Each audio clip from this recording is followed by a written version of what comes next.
childcare offer has been really successful here with us in Llandovery. We've had a lot of parents questioning us about it, and luckily I've been able to answer a lot of them questions because I went to the briefing that the Family Information Service set up earlier last year. We have only got a handful of children at the minute coming, but we've got a bigger influx in September that are starting with us. One of our parents have actually been able to go back to work full-time due to the offer, and the children are coming here more regularly, which has given them more continuity, preparing them for school, which is the whole point of the offer, really. As a provider, the registration process was really simple. It was all online.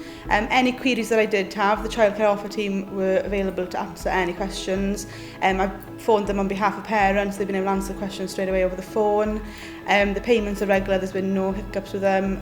It's all been very smooth running so far, really.